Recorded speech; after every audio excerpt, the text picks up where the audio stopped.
October, pumpkin spice, haunted houses, and pretending that the scariest thing in your life is a jump scare. But we all know what's really terrifying: that voice in your head that you've been ignoring all year. You can dress it up like a zombie or slap on a witch hat, but no costume will make your mental health struggles magically disappear. Enter today's sponsor, BetterHelp. It's online therapy that's here to help you face those inner demons head on. Because unlike that cheesy slasher movie, you can't just run from your problems in slow motion. Spoiler, they'll catch up. So instead of ghosting your feelings, why not sit down with a licensed therapist who won't be scared off by your baggage? No judgment, just the support you need, anytime, anywhere, from the comfort of your couch, or crypt, whatever suits your spooky aesthetic. This October, don't let your mental health be the real horror story. Get started with BetterHelp and finally face those skeletons in your closet. Trust us, it's not as terrifying as it sounds. Click the link in the description or go to betterhelp.com/CinemaSins and get 10% off your first month of therapy.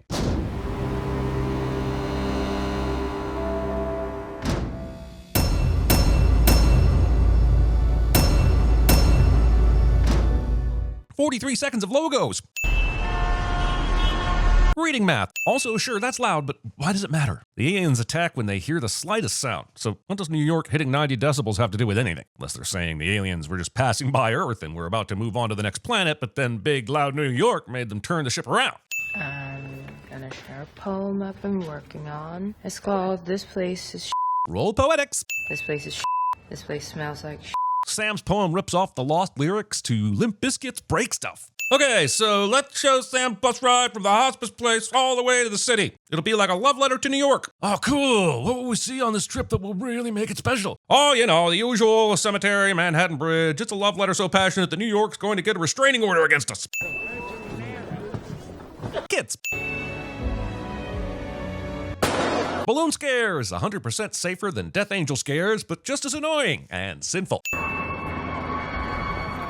And you can't have a cat in here. As Sam's look suggests, this rule makes no sense because the cashier has his own cat sitting on the counter. Gotta say, some real hypocrisy from the bodega owner here. No, really, what is the point of this exchange? You're not my friend. You're a nurse. That's narcissist. And we as a species are a bunch of dumb assholes, aren't we? We'll stand out in the middle of the fucking street watching fire rain down from the sky without looking for cover. The movie gives all these old people an alien meteor impact money shot, and it is a dramatic way to kick off the adventure. However, we have seen these things killed with a shotgun when they get caught with their faces open, so now there's a huge question about how that is more lethal than hitting the earth at super you death speed.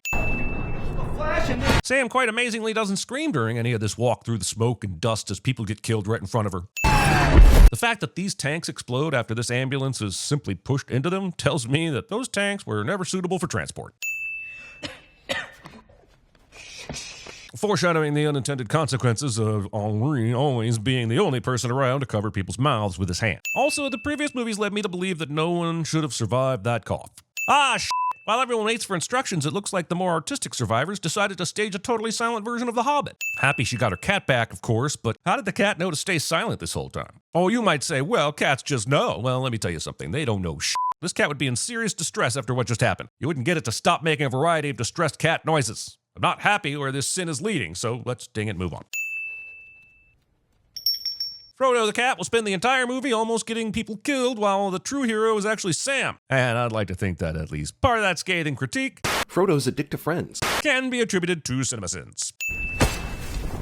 So apparently the angels of death metal don't eat the people they capture. They just use the bodies as fertilizer for their weird mushroom garden. So why pass up on a dead body you kicked over for dramatic effect? It's already decomposing. Movie loots Alien 3's most famous scene because I guess we're in an apocalypse and nothing matters anymore. These assholes continue to chase down helicopters with unyielding optimism that one day they will catch what I'm guessing they think is a big fucking bird. Also, guys, if humans figured out that they needed to be silent on day one and found out the aliens were attracted to sound on day one, why the did this alien occupation take so long to root out? You're telling me that scientists couldn't have figured out what Emily Blunt's daughter discovered in the first one? Or Pied Pipered them into an Olympic pool? Or that they couldn't have just Pied Pipered these things into the meat grinder from Pink Floyd The Wall? So they're blowing up bridges, I suppose, because they don't want anything to go in or out of Manhattan anymore. What about the subway tunnels? I guess those are okay because you can't do anything cinematically pleasing with them. Later, they're going to suggest that the subway tunnels are flooded, but I'd still like to hear how they plan to address them, since they are an important way in and out of Manhattan. With all the people in the theater, it's kind of uncanny that these three are the only ones who felt the need to investigate. What's happening? Well, I mean, until this red shirt shows up. This f***ing guy, I feel like he was put on this earth specifically to get murdered by Jaimon Hansu. Like, went to college for it and everything. Also, Henri believes that now is not the time for unnecessary exposition. Unfortunately for him, that falls into the category of being excellent at CinemaSins. Movie says, take that, doomsday preppers. You thought of everything except aliens that hunt entirely by sound. Don't you feel stupid? After all that generator noise that didn't attract one alien, movie now turns into a Looney Tunes cartoon where the softest sound will be Ruben's undoing. Fucking alien gives the sarcastic clap of alien noises just to rub it in before it attacks. Also, having seen 2 and 1/3 of the Quiet Place movies, these assholes can't wait to be assholes whenever they hear a noise. The fact that this one waits to ramp up the suspense is total bullshit. Also, let's be clear here. Ruben doesn't die because his shirt got torn. He dies because he stood there slack-jawed, knowing damn well a death angel was on its way to try and kill the backup generator. Seriously, those fuckers overcommit on the tackle every goddamn time. A jump to the left or a step to the right, quietly of course, and you live to see another day. I guess what I'm saying is, no one in this movie knows the time warp, and it shows. Also ×3. Did only one unholy child of a xenomorph and Daredevil even bother to show up? How far did they chase that helicopter? Also to the 4th. This is basically just payback for Alex Wolff killing his sister in Hereditary. Movie spends way too much time on Sam deciding whether or not she's going to take this souvenir I love New York bag. Granted, it's only 10 seconds, but I would have forgiven the movie for simply cutting to her walking outside with the bag on her shoulder already. Seeing how devastated the city looks right now makes this the perfect time to remind you that the first movie suggested that in the aftermath of all this, the New York Post not only put together a new edition, but got that shit printed and distributed. Sam survives opening this can of cat food. Is it possible that power only went out in part of the city? Yes. Is it possible that this fountain just doesn't need power? I don't know. I never took that class. But what I do know is that the movie is only doing this to reestablish the whole running water disrupts Death Angel's hearing thing from the other 2 movies. No! You take the sweater off before you go into the fountain. This way you have a dry piece of clothing to put on afterward. Don't use it as a raincoat. Taking candy from strangers. Road evacuations are beginning now at the South Street Seaport. Not that the military knows where anyone is at this point, but if people were relatively safe for the moment, flying overhead with a noisy-ass helicopter is a dick move. This is why it's important to keep your hot air balloon corps at the ready. Seek shelter on water.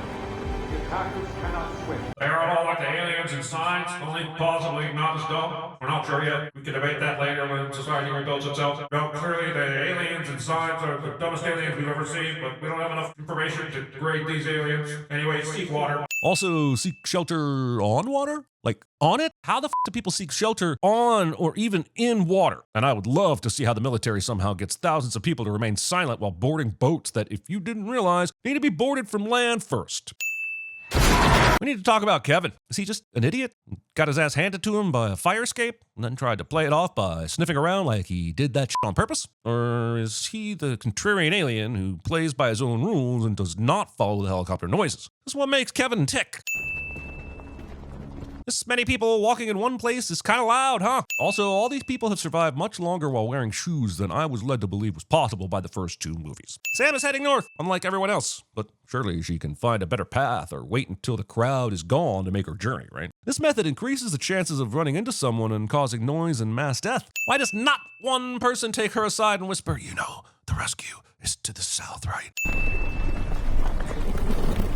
Sure, there are a million footsteps all combining into a Horton Hears a Who Death by Decibel parade, but it's the wheels of a suitcase and a wheelchair that we really need to worry about. Funny how the aliens go berserk when they hear noise, but you have this guy right here who's perfectly content to be Michael Myers. Tesla. They truly are testing that cats have 9 lives thing in this movie, aren't they? I don't care how nimble this cat is. That is a lot of panicky people to navigate through and survive. Here we kill our sacrificial extra that will only die because he wouldn't shut the f*** up about needing help. As there looks to be sufficient space to the right of her foot, our left, her right, Sam would probably be free already if she were to move her leg sideways. But as a graduate of the Prometheus School of getting your foot unstuck, this is just not an option. Car crashes down after Sam is free, and it looks like a wheel fell off more than the tire deflating. Jonathan. Movie becomes a live-action adaptation of Stray for about 40 seconds. When you're walking down this street in New York, you do not need to know which trains go through this subway station. Just be happy that you found a subway that will take you anywhere but here. Frodo the cat survives getting this water in its mouth. Eric the not cat survives getting this water in its mouth. Also, this is a cool way to birth a new main character onto the screen. But I now have a number of questions to the tune of where, how, and why that you will spend the rest of the movie not answering. I don't know why Eric is so stunned at the sight of a cat. He's clearly seen Stranger Things. Movie basically exchanges Alex Wolff for Joseph Quinn with no real reason behind it. Ruben basically died so that Eric could live. Almost like they wrote one character to follow Sam around. And they were on a tight schedule with limited options, so they had to use two actors to play one guy. Under the rain. Movie makes this revelation out to be something intuitive that all people just figure out eventually, even though it feels like a convenient device that allows dialogue in the movie. Wait. There's no way she could have timed the thunder after that lightning. I'm looking for my meds. Why are you looking for your man? So she can take this book out of the drawer, spur your interest in her poetry, and so all the dominoes of this burgeoning friendship will fall into place. Well, that and she doesn't feel good, you idiot. Movie treats this storm like other movies treat a silencer on a gun. It may muffle the sound a bit, but I call bullshit on it being a get-out-of-jail-free card that they're presenting it as. Also, the movie steals the therapeutic yelling when it's raining scene from Garden State. Dreaming of death angel scares! 100% safer than real death angel scares, but just as annoying and sinful. Look, I can't find an Argyle bookstore anywhere when I research New York City. I keep coming up with an Argosy bookstore that has a similar logo. Now, maybe Argosy didn't want to be in the movie. They didn't want people watching this and going, oh now that I've seen it in a film, I have to go there. But now you've made New York City an accurate movie, and this is just one more reason to be suspicious of bookstores. It is written in the prophecy that if happiness falls, then so shall this book. And in turn, a sin will fall on both of them in equal measure. So you guys hear some aliens, and the first thing you do is run out into the open? You aren't even going to go try the doors behind you just in case the bookseller forgot to lock up during an alien attack? And now, because the movie found itself lacking in the energy department, these two will become astonishingly bad at not making noise for the next 7 minutes. Also, I see 1, 2, 3, 4 shoes just laying on the ground without a foot. Tie your shoes, people. Double knot if you have to. Also, part 2. I see the city bike hustlers still hustling. The game doesn't take the apocalypse off. Neither should you. The odds of this briefcase being perfectly placed to maximize the suspense. Also, using a revolving door in an emergency. Those things are death traps on a normal day. Also, the fact that the Death Angels haven't already pounced on the two of them means that they are successfully outrunning these things, a feat the franchise has gone to great lengths to establish as impossible. This movie has done so much more than the previous two when it comes to showing us the creatures, and with that extra screen time is going to come extra questions, like how do these noise-smelling dickheads manage to only chase after noises caused by people? They themselves make a ton of noise, especially when they're traveling in herds and attacking large groups. And don't give me any bullshit about acuity and the nuance of sound. Let me put it this way. One incident of friendly fire would diffuse this question and be completely believable. I can hear their shoes. They should be dead or barefoot by now, and not just because I want to see their feet. Of course, I have no idea why the alien even came down here if it didn't hear anything, but mainly I'm wondering why it chose to Batman its entrance. The movie will want me to wonder what happened to Eric after he safely escapes on the boat, and I already have the answer. He died from accidentally consuming subway water on 2 separate occasions. Holy shit, was that alien screaming like the TIE fighters in Star Wars? I love how they're going to explain the cat's 40-second underwater survival by saying, well, he was in a bag the whole time. You wouldn't think this movie has much in common with Teenage Mutant Ninja Turtles, but the movie is set in New York City, there are frequent adventures underground, and the protagonist of this movie is, like, really into pizza. I'm trying to process all the symbolism that just happened here, and this is what I've come up with. After maturing in New York's uterus, they pass through the cervix, that is the MTA, and emerge from the vagina of the Catholic Church to be reborn in the eyes of God. Or something like that. Also church. Kitten scares! You know what? Forget that whole bit. This cat is a dick. That's it. That's the whole sin. Now Eric will risk entering the alien mushroom farm to save Frodo, who has the ability to fend for himself and has clearly exhibited no concern for anyone else. Seems like these aliens only make the aggressive 4-point landing when they need to scare someone that they don't even know is there. He is not being that quiet. I've been calling these mushrooms, but what the f*** is this? It looks too big to be a head. Could be an animal. I can't really make out the shape of it. Everything is so dark and vague in this shot, I don't know if I'm supposed to be scared or horny. I'd remove every sin we've ever written if these aliens staring into this spaghettified meal unknowingly started eating the opposite ends of one of these noodles and munched their way into a first kiss. This alien hears something, and if these movies have told us anything, it's that they're very good at locating where the sound was and sniffing out food later. But I guess this one must have a cold or something. Leaves Eric alone. Yeah! We can all rest easy knowing that he successfully scaled the steel beams to rescue a cat that I don't even think needed rescuing. But how the f did he get down? What happened to him? He died, like I am now. I'm not so heartless as to not be able to appreciate this beautifully intimate conversation taking place at the end of the world and at the end of Sam's life, with Pete Nyong'o and Joseph Quinn deliver great performances here that deserve a sin-off. The movie is now just going out of its way to make the family from the first two movies look stupid for walking around barefoot. Sam finds Patsy's completely burned out, but for some reason never goes inside to check and see if any pizza slices survived. Yes, the chances are remote, but you walked miles to get here and now you're not even gonna check? Hell, it looks like a whole table survived this fire. You can't look inside for one fucking slice. Also, this is probably for the best. That pizza would have been 3 days old and unrefrigerated. It's hard to be quiet when you have explosive diarrhea. This iPod is not the iPod from earlier. That pizza is also probably 3 days old and without refrigeration. It's going to be hard to be quiet when they have explosive diarrhea. Papa John's. Magic the Dallying. Hey, Captain, you think with the whole alien monster thing going around, maybe we could cool it with the horn? Maybe you could go f yourself, Johnson. My boat, my horn, my rules. One sin for robbing me of the hilarity of Eric accidentally stepping on a rubber chicken right now. You know, I'm glad Sam is doing this for Eric, but it still seems way too close for comfort. She couldn't just find a spot further away from the cars and start yelling? I mean, a ton of them run right over the spot where Eric is hiding to chase after her. And we all know how explosive these cars are in this world. Stop the boat! Stop the boat! Henri keeps showing up when they need him like he's some kind of guardian angel. If that means that he somehow survived the events of part 2, I'd be very happy. But I would also give it a sin. So Eric kicks a can, which means all the aliens run to where Eric is. But how the f did all the car alarms that Sam set off quit squealing at just the moment Eric kicked this can? That's extraordinary bad luck. Because as we all know, car alarms never quit. Earlier in the subway and in the scene at the docks in part 2, we saw 2 of these crazy bastards get so whipped up into a frenzy that they jumped in the water like idiots and just drowned. I guess these are the smarter ones? Frodo doesn't claw Eric's eyes out for this. Sure, Sam could have entered Patsy's a few hours ago, but then she would have experienced the emotions of cherishing this photo of she and her father too early. First, the movie needed the emotional gut punch of a pizza not eaten. Then, it needed to metaphysically bar her from entering Patsy's so that it could save the emotional resonance of this photo for the ending when the music is swelling up and everyone is crying and I'd forgotten how the city sings. The thing about that is, the movie starts by telling us that the city screams. Can't introduce new evidence at this point in the trial. Where the f did that alien jump down from? Maybe from one of these buildings, sure, but it feels like the fall would have been more parabolic in nature if that was the case.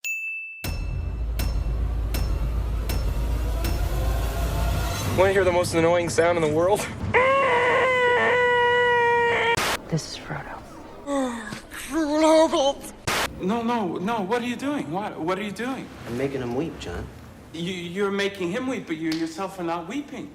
Don't ever f with your audience until the puppet becomes an extension of you. It's a novelty act. The tech bubble burst in 2001, and the housing market in San Jose.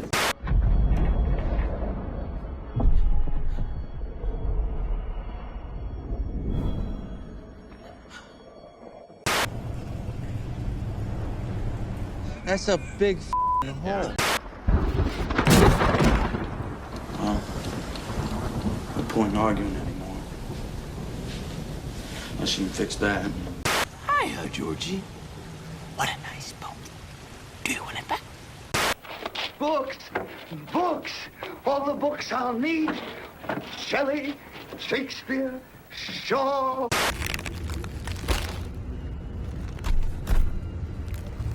Dinner's ready. Looks like meat's back on the menu, boys! How's that for a slice of fried gold?